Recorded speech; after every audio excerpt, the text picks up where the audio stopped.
segunda charla de esta noche de la filosofía, que vamos a hablar sobre el tema de los genios del Renacimiento, la época de Leonardo, el siglo en que él vivió, y que este fenómeno que nosotros históricamente lo conocemos como Renacimiento, no fue casual su aparición, ¿no? Las cosas en la historia no ocurren porque sí, y vamos a conocer algunos de los personajes, de los muchos personajes que había en el Renacimiento. Hemos elegido algunos de ellos altamente relevantes y que muchos de ellos aparecen en la encuesta que hemos tomado, ¿no? Que se ha hecho para ver hasta qué punto uno tiene cierta identificación con ellos.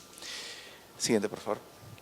En primer lugar, normalmente en los libros de historia se menciona que el Renacimiento, previo al Renacimiento, que la palabra Renacimiento significa volver a nacer, este término se aplicó porque la Edad Media fue considerada por algunos historiadores como una época de detención, de retroceso.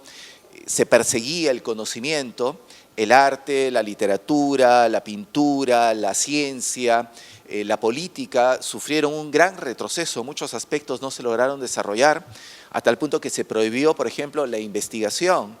Se prohibió, por ejemplo, también en la pintura estaba prohibido hacer paisajes, pintar un bodegón, pintar naturaleza, pintar personas. Todo eso desaparece en la Edad Media porque los únicos motivos que se podían pintar tenían que ser de tipo religioso. Entonces todo ese mundo muere y renace otro mundo. Y le llaman Renacimiento porque reaparecen los ideales griegos. Y dentro de esos ideales griegos aparece lo que en los libros se menciona como el humanismo. Otra vez el ser humano empieza a verse. Se considera el centro de la creación, pero no el centro de la creación en un sentido de que él piensa que todo gira alrededor de él, sino es que otra vez volver la mirada a lo que somos nosotros. ¿Qué significa ser persona? ¿Qué significa nuestra vida? Entonces el humanismo, por eso decimos, ¿no? Además de que coloca al hombre en el centro del estudio, enfatiza que la verdad, y esto es un punto bien importante, la verdad no la tiene una religión, no la tiene un determinado pensamiento. La religión está, o la verdad está en todas partes. Y es lo que se suele llamar sincretismo. Puede estar en cualquier filosofía, puede estar en cualquier religión, puede estar en el arte, puede estar en la ciencia. No hay lugar donde la verdad no se puede expresar.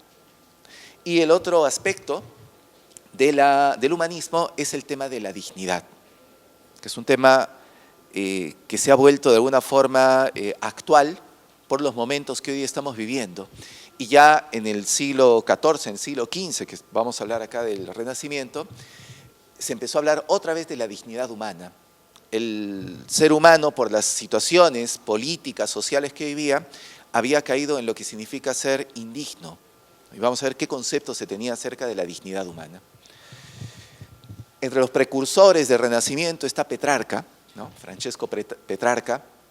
Estudió las lenguas clásicas porque si uno quería volver a hacer renacer ciertos valores, ¿dónde estaban esos valores? Estaban en el mundo clásico, los griegos y los romanos.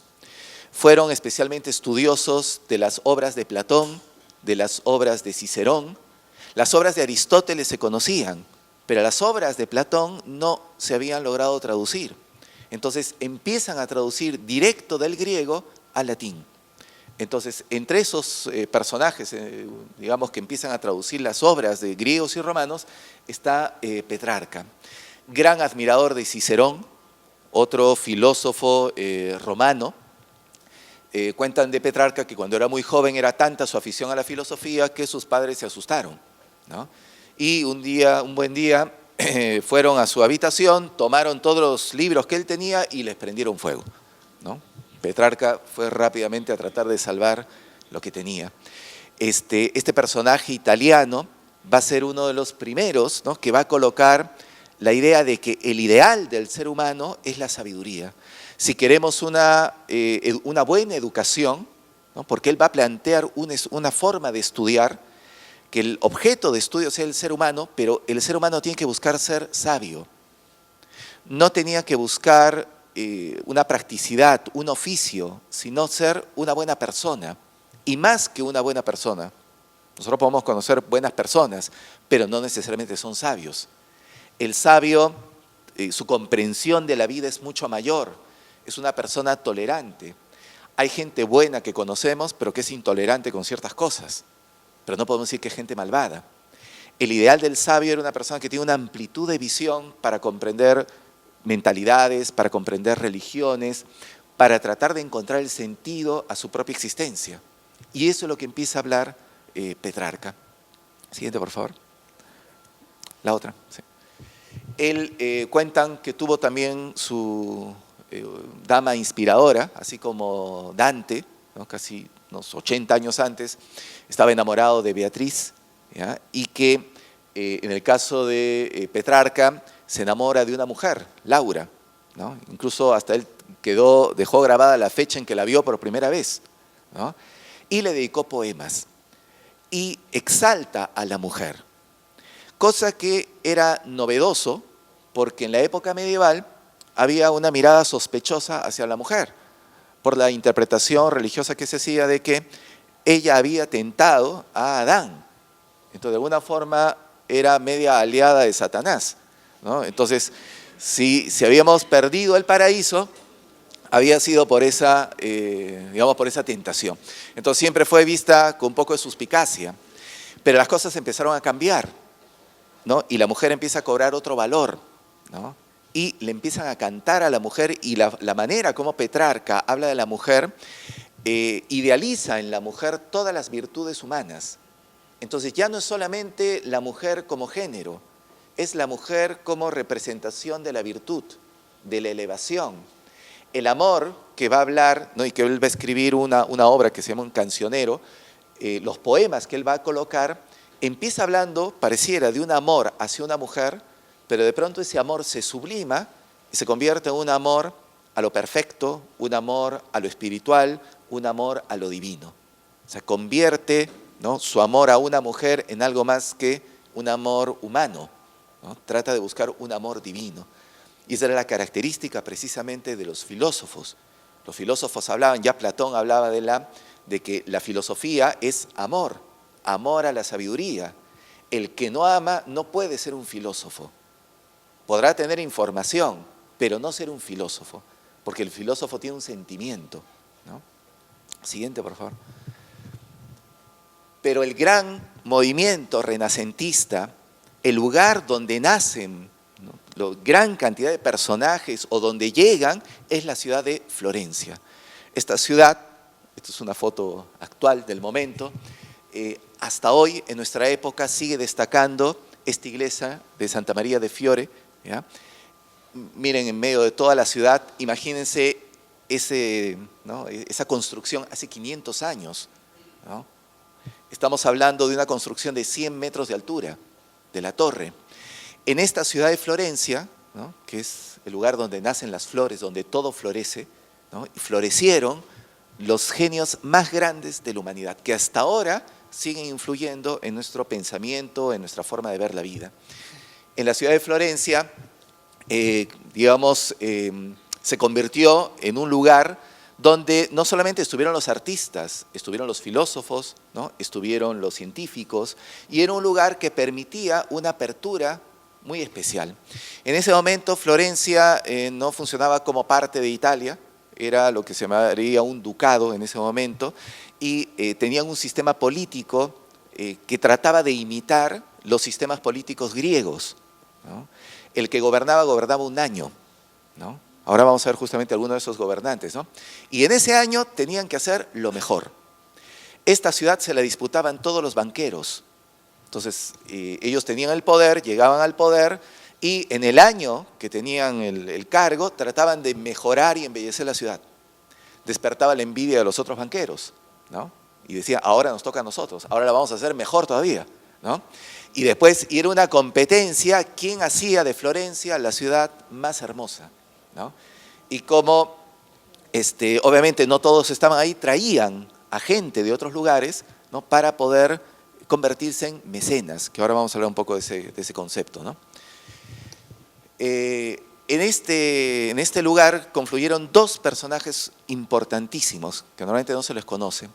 Uno es Cosme de Medici, la familia Medici. Incluso creo que hay una serie hoy en día que están pasando sobre los Medici. Y este personaje que se llama Gemistos Pletón, él habría nacido en Bizancio, lo que hoy día sería Turquía, un filósofo que en verdad él se llamaba Georgios Gemistos, pero se puso de apelativo Pletón, ¿no? En homenaje a Platón, porque él admiraba mucho a Platón. Y Pletón significa lleno, ¿no? Lleno en sentido de plenitud. Era un personaje tremendamente interesante, había traducido las obras de Platón, en ese momento no se la conocían, ¿no? Y él hizo esa labor de traducción.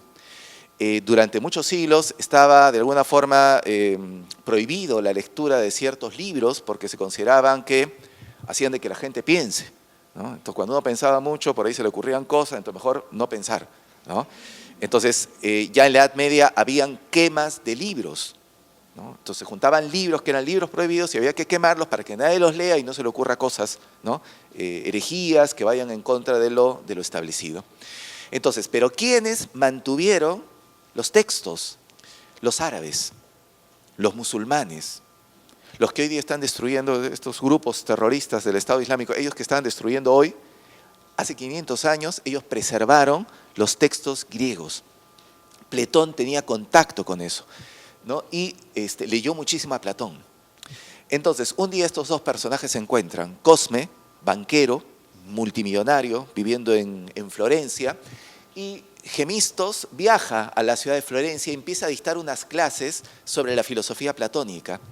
Y Cosme lo escucha y se queda fascinado sobre el pensamiento de Platón, los alcances de la filosofía platónica. Y deciden, ¿no?, con el dinero de Cosme y las ideas de Platón, fundar una academia, ¿no?, la Academia Platónica de Florencia. Era un resurgir. La Academia de Platón había sido destruida 1000 años antes. Cuando Platón funda su academia, por si acaso el término academia era la escuela que tenía Platón, así se llamaba la academia. Este lugar, su academia, llegó a tener 900 años de vigencia. Imagínense todo el tiempo, 900 años, ¿no?, hasta que fue destruida. 1000 años después la reconstruyen en la ciudad de Florencia. Entonces, bajo los mismos ideales de Platón, con otros elementos nuevos, Cosme, con todo su dinero, pone a disposición una casa. Esta casa que todavía está, que se conoce como la Villa de Careggi, ¿no?, que se puede visitar, ha pasado por un montón de manos, ha sido ya declarado Patrimonio Universal de la Humanidad, ¿no? El 2020 recién lo van a abrir al público, y era el sitio donde se forjó el Renacimiento. Los cerebros, los corazones que hicieron de que Florencia y toda Europa cambie, se gestaron en esta casa. Los más grandes estuvieron ahí. Miguel Ángel Buonarroti estudió en la Escuela de Florencia.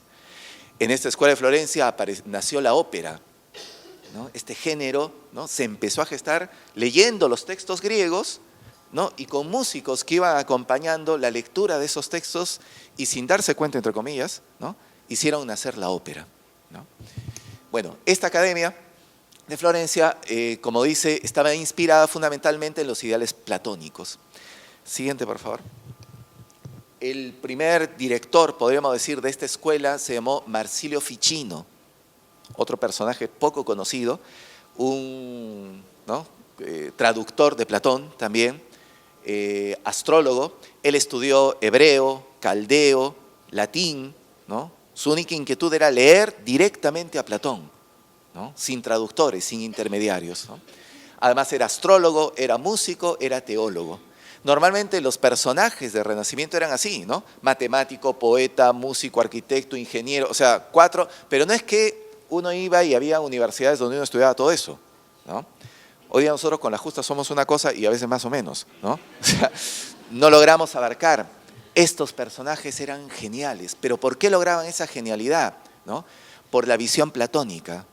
La educación platónica promovía precisamente no la separación, sino la integración del conocimiento, que la matemática se una a la música, que la música se exprese en la pintura, ¿no?, que la pintura o la música refleje el orden del universo, y que el artista, si no puede ser poeta, no es artista. Hay un libro que se escribe en esa época que es tomando el ideal romano, Vitruvio, el famoso hombre de Vitruvio, que lo vamos a ver que lo dibuja, era un arquitecto romano y él decía, para construir una casa uno tiene que conocer el movimiento de los astros, saber de historia, conocer de poesía, admirar la naturaleza, ¿no? Admirar a los grandes hombres. Si uno no tiene todo eso, no puede ser un arquitecto. O sea, su visión de la vida es que una casa no es un hueco, no es una guarida, es el refugio del alma de una persona. No se puede construir de cualquier manera. Por eso en la arquitectura clásica se consideraba la visión, el sol, el aire. Hoy día nosotros tenemos casas que son guaridas, ¿no? Huecos, una ventanita, y uno saca la ventana y está el otro edificio, ¿no? No entra el sol, cosas increíbles, ¿no? Y se supone que con todo el avance que hoy día tenemos, cada vez se oscurece nuestros lugares de vida. Acá, en el caso de Ficino, ¿no? Se interesó justamente por todo el conocimiento y él fue quien empezó a ser el director y a organizar un sistema de estudios dentro de la escuela neoplatónica, ¿no? Uno de sus discípulos más importantes, que a algunos les ha tocado, que es Pico de la Mirandola, ¿no? Este personaje murió a los 43 años. A los 23 lanza una obra que es Las 900 tesis. A veces uno con la justa saca su única tesis, ¿no? 900 tesis, ¿no? 900 tesis. Era un personaje extraordinario desde muy joven. Recorrió varias partes del mundo, estuvo en Francia, ¿no? Recorrió Italia, estudió a los clásicos, leyó a Platón, leyó a Aristóteles, estudió la cábala hebrea. La cábala hebrea es la parte, podríamos decir, mistérica, esotérica del judaísmo, ¿no? Y empezó a estudiar varias religiones. Y él es uno de los que propone, está en las 900 tesis, de que el conocimiento está en todas partes. Es más, ¿por qué se llaman las 900 tesis? Él lo iba a demostrar a sus 23 años. Miren en qué empleaba el tiempo, ¿no? Un joven en el Renacimiento. Obviamente aparecieron las burlas. Por favor, ¿no? Los mayores, los adultos decían, ¿qué va a decir este joven, ¿no? Él se defendió. No me juzguen por mi edad, júzguenme por mis conocimientos, ¿no? Y escribe un libro para defender sus tesis. Nadie lo quiso rebatir. Nadie se atrevió a debatir con él, ¿no? Leyeron algunas obras, las descalificaron, las prohibieron, dijeron esto es medio hereje, ¿no? Y lo prohibieron, ¿no? Prácticamente a él también lo excomulgan, ¿no? de la iglesia. Él sigue batallando justamente por esas tesis que después vamos a ver. Y él escribe un manifiesto que al final, para cerrar la clase, quiero leer una parte de ese manifiesto que es la oración por la dignidad humana, ¿no? Él escribe esta obra que es considerado el manifiesto humanista del Renacimiento, donde se habla qué es lo que buscaban todos estos artistas. Entonces es Pico de la Mirandola, un personaje extraordinario. Ahora, también en el Renacimiento coincidieron varias cosas. Aparece la imprenta, ¿no? Por Gutenberg, ¿no? En Alemania, antes los libros se transcribían a mano, ¿no? Imagínense semejante trabajo de transmitir, ¿no? Transcribir a mano los libros, ¿no? Incluso hasta en época romana. Y aparece la imprenta. Cuando apareció la imprenta, que aparecía un libro tras otro y se cambiaban los caracteres, ¿no? Se movían las letras, pensaron que era algo diabólico, ¿no? Algunos se asustaron, ¿no? O sea, ¿qué es esto? O sea, esto es obra del demonio, porque se tenían todavía ese tipo de pensamientos, ¿no? De supersticiones. Y logran imprimir una Biblia. Logran imprimir libros que antes uno no podía tener acceso, ahora uno los puede leer, ¿no? Después incluso se traducen la misma Biblia, ¿no? Porque solamente estaba en el latín, se traduce al alemán. La Biblia que imprimió Gutenberg, ¿no? En el año 1545 todavía existe. Imagínense, ya cerca de 500 años. A veces uno revisa su libro del año pasado y está despintado, ¿no? O sea, la calidad con que trabajaban, ¿no? Y la poca calidad que hoy día tienen nuestras cosas, que todo se nos hace polvo. Tenemos un estilo de vida donde todo se deshace, todo se lo lleva, todo se consume, ¿no? Entonces, coincidió la imprenta, entonces esto permitió una gran difusión de las ideas, ¿no? Entonces fue un factor positivo también en el Renacimiento.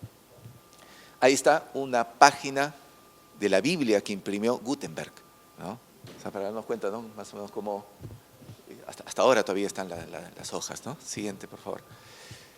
Y apareció otro personaje, ¿no? Teníamos a Cosme, ¿no? El gran banquero, a los filósofos, y después lo va a suceder más adelante su hijo, llamado Lorenzo de Médicis o Lorenzo el Magnífico. Un personaje también banquero, mecenas, poeta, estadista. Vivió una época muy convulsionada, la política siempre ha traído bastante conflicto. Él supo manejarse en medio de todo eso, siguió la línea de su abuelo, Cosme, de Medici, era el abuelo de Lorenzo el Magnífico, y siguió esa línea de ser un mecenas.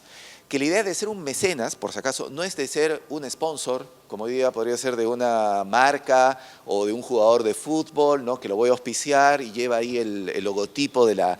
No tiene nada que ver, ¿no? Porque los personajes que ellos patrocinaban no eran personas comunes, eran personas que se nutrían dentro de esta escuela, ¿no? Y el fin era un fin que ellos tenían, si bien obviamente tenían un interés político, económico, era mejorar la ciudad. Ellos se sintieron protagonistas de este movimiento renacentista. Se estaban dando cuenta de algo que a veces a nosotros nos es difícil imaginar. Se estaban dando cuenta que podían cambiar el mundo. Esa frase a veces nos suena un poco lejana, ¿no? Vamos a cambiar el mundo. Ah, sí, por favor, ¿no? O sea, con la justa, con la justa he llegado a la charla de hoy día, ¿no? Por el tráfico, por la situación, voy a cambiar el mundo, voy a cambiar el tráfico. Ese es el problema. Pensamos que el problema es el tráfico, pensamos que el problema es los políticos, pensamos que el problema es económico. No nos damos cuenta que el problema es el ser humano, que finalmente genera todos esos problemas. Ellos se dieron cuenta. Todos estos que se nuclearon alrededor de la academia, ¿no? Alrededor de Lorenzo el Magnífico, se dieron cuenta de eso. Algo que puede ser tan obvio, ¿no? Ellos lo sabían y trabajaban en esa dirección, ¿no? Y él fue uno de los grandes protagonistas, ¿no? En traer personajes, artistas, científicos, patrocinarlos y prácticamente que no se dedican a hacer otra cosa más que, mira, pinta, escribe, traduce, o sea, dale alma a la sociedad, ¿no? No le interesaba que produzcan económicamente, ¿no? Incluso se cuenta de Cosme, su abuelo, que teniendo mucha plata, la mayor cantidad de plata la puso para bibliotecas, para los lugares donde iban a trabajar los artistas, pero su casa le hacía pocas refacciones, ¿no? Siendo millonario. Hoy los millonarios pueden ser muy estrafalarios, ¿no? Ellos no eran de esa naturaleza, ¿no? Entonces, ellos fueron los que financiaron a estos artistas, ¿no? Siguiente, por favor. Ellos financiaron la construcción de esta iglesia, la iglesia de Santa Fiore, ¿no? En Florencia. Esta cúpula, ¿no? Es la cúpula de un arquitecto, ¿no? Brunelleschi, ¿ya? Es una obra de ingeniería impresionante, 100 metros de altura, ¿ya? Imagínense, y la construyó sin andamios, que es lo más extraordinario que se ha hecho, ¿no? Incluso cuando hizo el diseño, ahí había un concurso, y concursó otro, ¿no? Entonces, pero ganó Brunelleschi, ¿ya? Pero le dijeron, pero vas a trabajar con el otro arquitecto para que trabajen en conjunto. Y el otro arquitecto no quería, le ponía trabas, Brunelleschi fingió que estaba enfermo, se fue, y el otro no pudo, ¿no? No pudo con los planos. Tuvo que venir Brunelleschi y completar la obra, ¿no? Una obra extraordinaria. Hoy día se puede subir, siguiente por favor, ¿no? Uno puede subir hasta la torre, se puede subir hasta acá, y miren en la parte de la cúpula, hay gente, miren el tamaño de las personas, ¿no? Se contempla toda la ciudad de Florencia, ¿no? Entonces, a ese nivel llegaba el conocimiento arquitectónico. ¿De dónde lo tomaron? ¿No? Porque en esa época, uno podría decir, bueno, las construcciones eran muy rústicas de los romanos.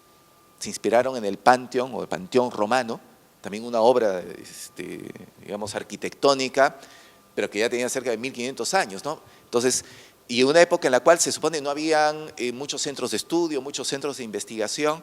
La pregunta es, ¿de dónde obtenían este conocimiento para estas construcciones? La academia tenía esos textos. La Academia de Florencia tenía todo ese tipo de sabiduría, ¿no? Siguiente, por favor. Otro de los grandes genios del Renacimiento fue Rafael Sanzio, ¿no? Rafael, más conocido solamente como Rafael, un joven virtuoso, ¿no? Murió joven, feliz, rico, protegido, ¿no? No tuvo todos los impases de la vida como Miguel Ángel. Miguel Ángel vivió atormentado, ¿no? Rafael vivió así en un mundo ideal directamente. Y él, formado también en la Escuela de Florencia, la Escuela Platónica de Florencia, compone una de sus obras, una de sus pinturas, es esta, ¿no? La llamada Academia de Platón. Es una recreación del mundo clásico, un homenaje a los filósofos griegos en especial, y que están por ahí todos y destacan, ¿no? Por ejemplo, en el caso de que está Platón y Aristóteles. ¿Ya? Y ahí había un tema, porque hay otros personajes, ¿no? Acá hay uno, por ejemplo, que está, ¿dónde lo tenemos? ¿No? Este es Epícteto, por ejemplo. Este era un filósofo griego, esclavo, que pertenecía a la escuela del estoicismo, que nació en Grecia. Una escuela que se caracterizó por, hoy día cuando se dice, por ejemplo, que una persona es estoica, es una persona que sabe resistir la adversidad, el fracaso, lo que sea, sin perturbarse, sin perder la serenidad de ánimo. Eso es el estoicismo, ¿no? Y uno de los representantes fue Epícteto. Pero acá justamente se muestra estos dos personajes, los más conocidos, digamos, de la filosofía, Platón y Aristóteles, ¿no? Si pasamos a la siguiente, y hay un detalle, ¿no? Porque Platón, que es el de la derecha, ¿no? Que era mayor, Platón era maestro, fue maestro de Aristóteles, ¿no? Platón está con la mano hacia arriba, ¿no? Señalando hacia arriba, así con un dedo, y Aristóteles está con la mano hacia abajo. Platón lleva un libro en su brazo, que es el Timeo, uno de los textos que habla acerca del origen, ¿no? Del cosmos y de la humanidad, y Aristóteles lleva en su mano la Ética de Nicómaco, ¿no? Que habla sobre su moral. ¿Por qué uno está hacia arriba y la mano del otro está hacia abajo? Porque acá quiso expresar Rafael la filosofía, ¿no? El pensamiento de uno y de otro. Para Platón, todo está en el mundo divino. El origen de todas las cosas, la razón de ser, todo está en el mundo divino. Para Aristóteles, todo está acá, en el mundo terrenal, ¿no? Entonces, todo pertenece más al mundo de las formas, y para Platón, todo pertenece al mundo del espíritu, ¿no? Entonces, quiso dejar ese mensaje. Y, digamos, en general, en la obra de Rafael se va a ver su inclinación, sobre todo hacia el lado de Platón, ¿no? Porque Platón resulta ser el más espiritual entre todos los filósofos, ¿no? Siguiente. Y nos dejó una pequeña señal. Retrocede 2 veces, por favor. Pintó a todos los filósofos, y un hecho que no ocurría en otras épocas es que los artistas también se pintaban a sí mismos. Y Rafael se introdujo en el cuadro, ¿no? Y en medio de todos los filósofos hay un personaje que está acá al costadito, que es el único que está mirando al espectador, ¿no? Pasa por favor 2 veces. Ahí está, ¿no? Miren, él está mirando por allá, y el único que mira, ¿no? Es como que uno está buscando y de pronto nos miramos con Rafael, ¿no? Cuando está viendo el cuadro, ¿no? De pronto en un momento alguien nos ve, nosotros lo vemos, ese es Rafael, ¿ya? Entonces colocó su imagen, y eso era algo que se hacía, que se empezó a hacer en la pintura renacentista, ¿no? Se empezó a colocar, incluso a veces el que pagaba el cuadro aparecía ahí, ¿no? A veces mandaban a hacer, ¿no? Quiero un cuadro, el nacimiento de Cristo, ¿no? Entonces aparecía José, ¿no? La Virgen, el niño, ¿no? Y el que pagó el cuadro, ¿no? Está al costadito, como asistiendo, ¿no? Cosas nuevas, ¿no? Digamos que aparecían, ¿no? Y sobre todo el trabajo de retrato, ¿ya? Recién en el Renacimiento reaparece el retrato. Hoy nos parece normal tomarnos una foto, ¿no? O que alguien vaya y nos pinte nuestro rostro. En la Edad Media no se hacía eso. Era exceso de vanidad, ¿no? Los temas tenían que ser religiosos, pero en el Renacimiento otra vez la visión está sobre el ser humano. Pero el retrato renacentista no es como una foto. A veces se habla de la pintura renacentista que parece casi real, ¿no? Hay telas que uno parece que pudiese casi acariciar, pero ellos no querían mostrar la realidad, ¿no? Porque una foto no es igual, ¿no? que un cuadro. El cuadro tiene alma, y los retratos renacentistas querían mostrar el alma del retratado, ¿no? Entonces es como que el rostro, su apariencia física era una máscara o una cáscara de algo interior que había.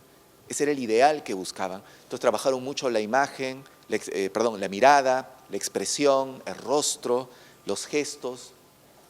Bueno, y otro grande del Renacimiento que fue Miguel Ángel Buonarroti, ¿no? Como decíamos, a diferencia de Rafael, un poco más atormentado en su vida personal.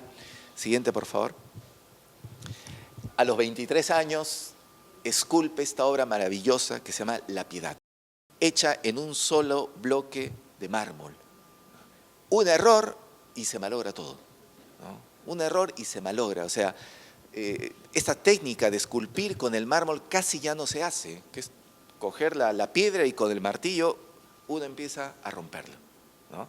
Entonces, compone esta obra, ¿no? Es la Virgen María recibiendo el cuerpo, ¿no?, lánguido de Cristo. Fíjese el trabajo de la piedra, cómo puede hacer de que la piedra pareciera que tuviese, ¿no?, flexibilidad, cómo se muestra el cuerpo caído, ¿no?, abandonado, exánime de Cristo, ¿no?, y ella sosteniéndolo en sus brazos, a los 23 años, ¿no?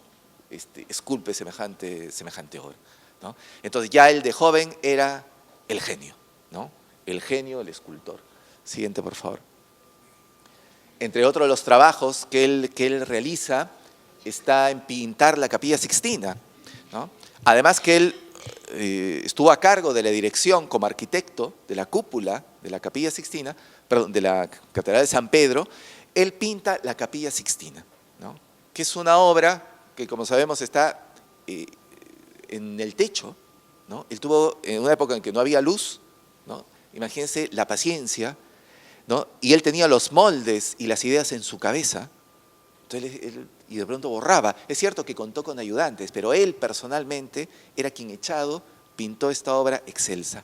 Y entre esas, quiero destacar que es tan conocido, ¿no?, el momento de la creación, se le suele llamar la creación del hombre, pero hay un detalle filosófico. Como decíamos, Miguel Ángel, él se formó en la escuela neoplatónica y siempre va a ir mostrando su inclinación en ese sentido. Entonces, hay un detalle que tiene. Aquí tenemos a Adán, tenemos a Dios, ¿no?, figurado de esa manera. Fíjese la actitud de Dios, la actitud divina, ¿no? Está haciendo un esfuerzo, ¿no?, por tocar el dedo de Adán. ¿Y Adán cómo está? Está así, ¿no? O sea, como, si me alcanzas, ¿no? ¿Ya? Si llegas, ¿no? Entonces, revela un poco nuestra condición humana. Somos un poco como Adán, ¿no? Hemos caído en la pasividad, ¿no? Digamos, desde el punto de vista filosófico, se consideraba que lo divino está ahí, como un intento de tratar de ayudar al ser humano a que eleve su vida. Pero ¿cuál es nuestro drama? ¿No? Esa pasividad, ese abandono, ¿no?, esa comodidad que hace que uno quiere que todo nos venga fácil, que todo nos venga sencillo, ¿no? Entonces, el acto creativo, por eso es que no se tocan el dedo. Si tocara el dedo, ocurriría el milagro, ¿no? Entonces, ¿por qué también el ser humano anda como está? Porque ese dedo divino aún no nos toca, o porque nosotros no hacemos el esfuerzo de acercarnos y tocar también, así como lo divino puede hacer un intento, el ser humano que haga el intento de acercarse a esa parte divina, a esa parte espiritual. Él tenía que pintar siempre bajo los cánones, obviamente, que le dictaba la iglesia, ¿no? O sea, si bien tenía cierta libertad, le pagaban para que pinte lo que la iglesia tenía, ¿no? Pero aún pintando temas religiosos, daba elementos filosóficos, ¿no? Siguiente, por favor. Y este es otro grupo escultórico que él compone, lo deja inacabado, es conocido como los esclavos, ¿ya? Y acá se ve la técnica platónica de esculpir. Acá hace algo Miguel Ángel, que lo había aprendido de Platón. En las enseñanzas platónicas hay algo que dice, en los textos, cuando hablan de la educación, hay un diálogo que están hablando de la educación, y de pronto Platón afirma, dice, la verdadera educación no consiste en dar, sino en quitar, ¿no? Dice, la verdadera educación no consiste en dar, sino en quitar. Para Platón, no se trata de que nos den más cosas, se trata de que nos quiten lo que nos sobra. Entonces, a una persona, imagínense, ¿no?, si se trata de cada uno de nosotros, que se nos quite el miedo, que se nos quite la vanidad, que se nos quite la cólera, que se nos quite todo lo que nos sobra, todo ese exceso, va a salir el ser humano superior. Esa era la educación. Entonces la verdadera educación por eso buscaba retirar cosas. Cuando Miguel Ángel esculpía, él actuaba bajo ese mismo principio. Él decía que cuando él esculpía estaba liberando a la imagen, a la estatua, ¿no?, que estaba oculta en la piedra. Le quitaba lo que sobraba. Y acá se ve justamente, y fíjese, acá se ha logrado por eso le llaman los esclavos, en verdad no es que le llamó él así, pero miren la imagen, parece que, como se quedó incompleto, parece que el personaje que está saliendo de la piedra, parece que está luchando con la piedra para quitársela de encima, ¿no? Y todos están así, están como en una batalla saliendo de esa materia informe, de eso que los desvirtúa para alcanzar la plenitud. Entonces, para Miguel Ángel, por eso esculpir, ¿no?, era una forma permanente de recordar que el trabajo humano es eso. Nosotros, ¿cómo seremos, no? ¿Estaremos acá? O a veces somos un bloque de piedra que no hay nada, ¿no? Uno dice, ¿dónde está el ser humano ahí?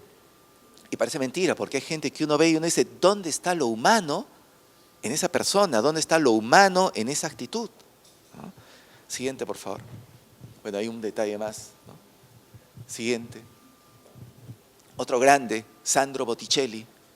Sandro Botticelli, otro artista formado en la escuela de Florencia, pinta esta obra que es Atenea, una diosa griega, ¿no?, o Minerva romana, y este es un centauro, mitad caballo, mitad humano, símbolo de los instintos, ¿ya?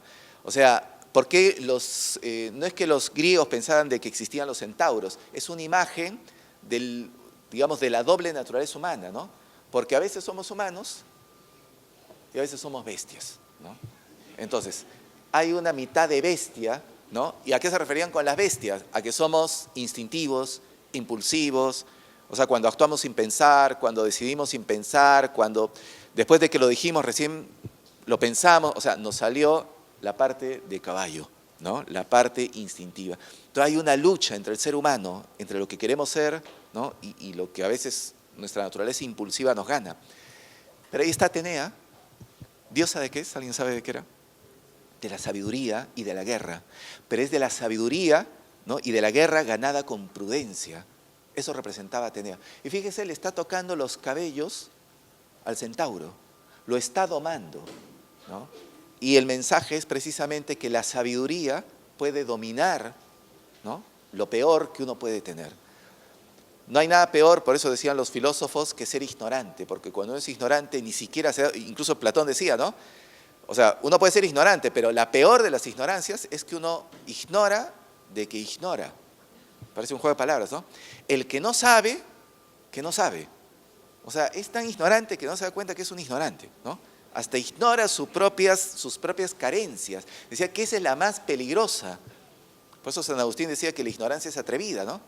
El que no sabe va a querer arreglar todo, ¿no? Entonces, de pronto, uy, ¿qué es eso? A ver, no, yo lo arreglo, ¿no?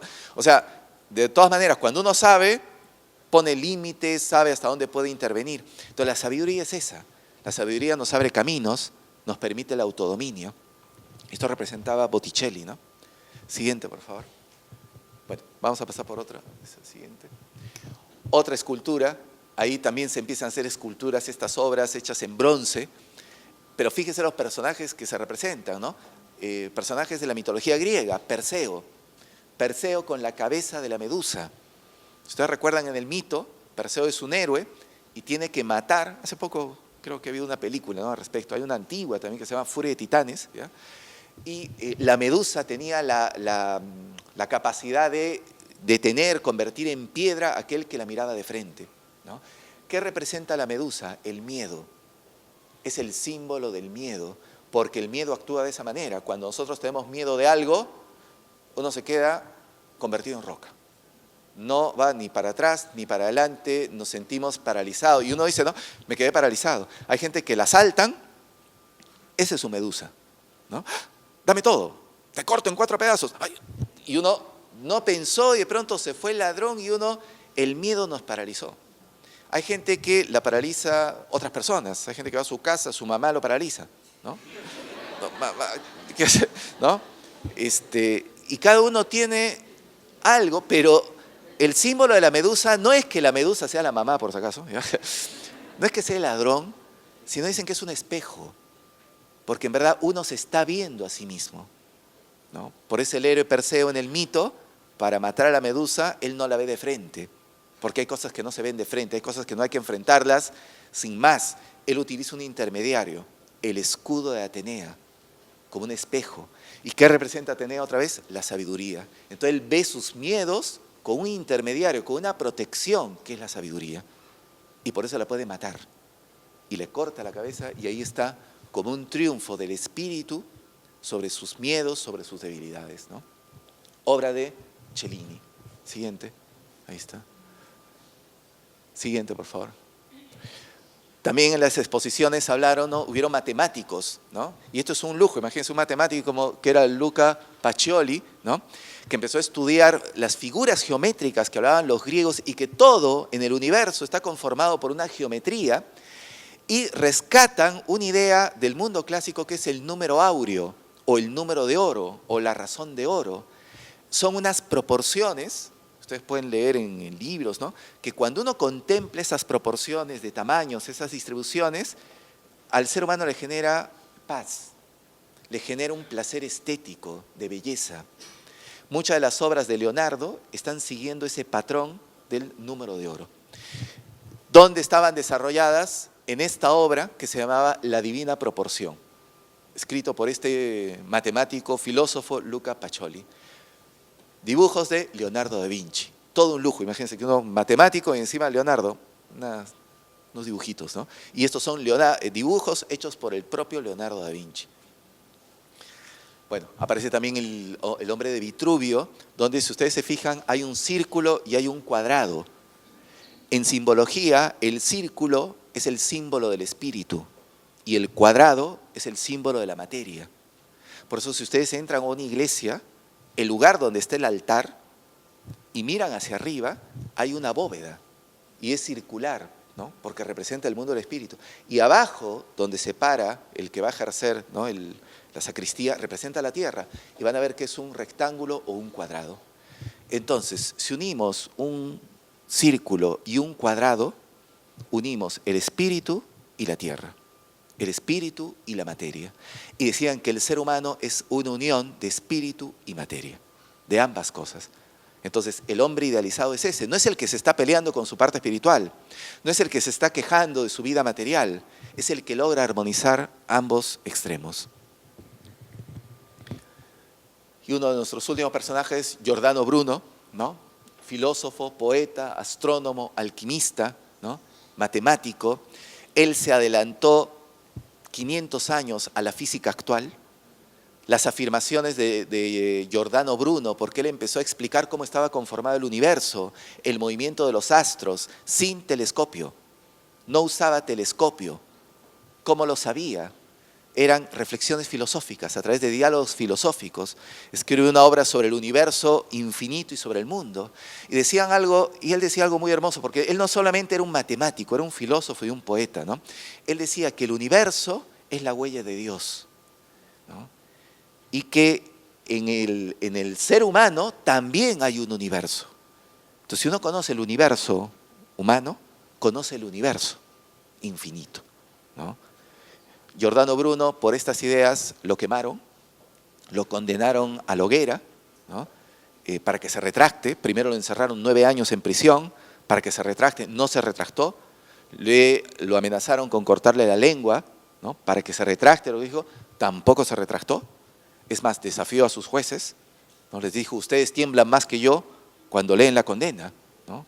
De que lo iban a quemar. Y lo quemaron en el año 1600. ¿No? Por sus ideas. Hoy es conocido como un mártir de la intolerancia de la época.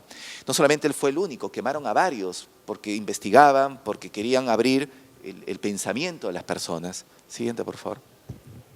Bueno, otro era Paracelso, que a algunos les ha tocado, un médico, ¿no? Y ya simplemente para terminar, quiero que lean, pasa la siguiente, por favor. Miren las ideas de Paracelso, dicen que era un mago, un alquimista, ¿no? Y se dedicó a la curación. Pero fíjese su concepto del médico, ¿no? Dice, el verdadero médico no se jacta de su habilidad ni alaba la medicina. Él decía que el verdadero médico lo ordena a Dios, no la universidad, ¿no?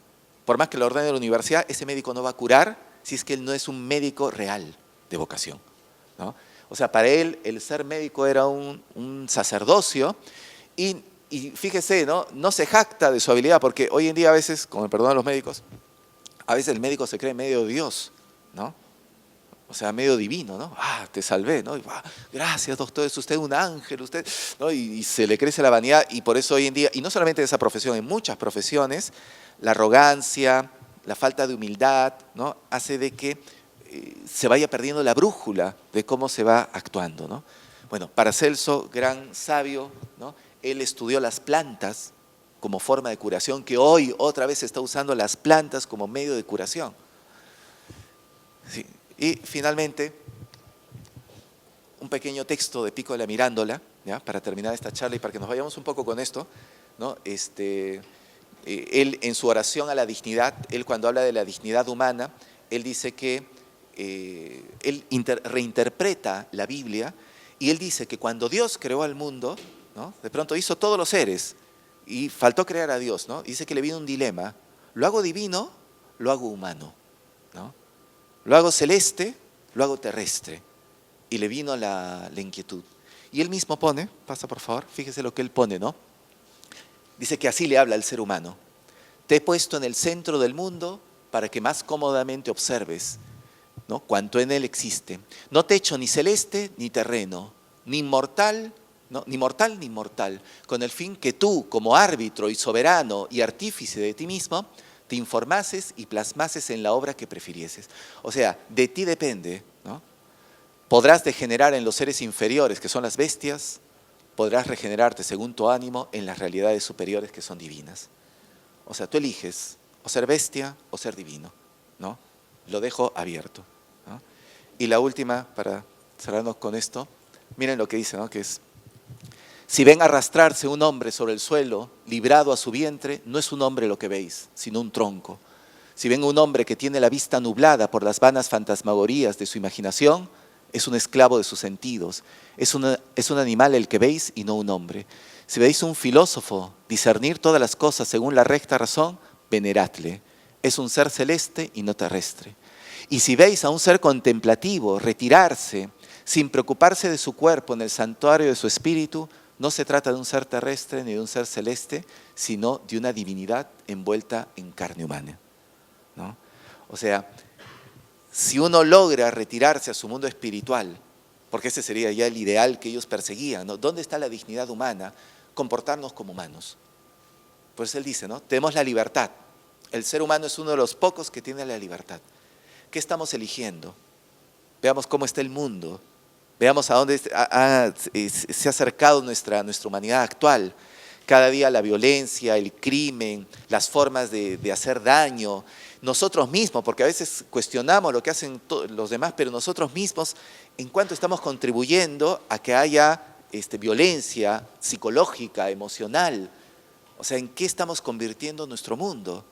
Donde ya ni siquiera nos respetamos, donde ni siquiera uno puede salir tranquilo a caminar por la puerta de su casa. El ser humano está perdiendo la dignidad. Se está comportando, como decíamos hace un rato, más parecido a los animales y más. A veces hasta los animales nos sirven de inspiración, de ejemplo, de conducta. Entonces, para cerrar, nosotros, bueno, y esta noche era justamente rescatar este espíritu renacentista, saber que el Renacimiento no solamente fueron pintores, inventores, sino que había todo un afán de querer cambiar el mundo. Lo hicieron. Los renacentistas lo lograron. Tuvieron tanta fe en lo que estaban haciendo que lo hicieron bien, ¿no? Y de alguna forma, si nosotros queremos que nuestro mundo sea mejor, también tenemos que tener fe en nosotros. Ese nuevo humanismo, creer en lo que estamos haciendo, creer en la dignidad humana. Porque si el ser humano no es digno, ni siquiera nosotros nos vamos a respetar. Entonces queremos hacer una invitación a que puedan participar de nuestras actividades. Tenemos charlas de filosofía donde ahondamos justamente en estos temas, para que conozcan esta visión y, bueno, que sepan que nosotros estamos trabajando, al igual que los renacentistas, en cambiar el mundo. Aunque parezca grande, esa es la obra que está haciendo Nueva Acrópolis. Muchas gracias por su atención.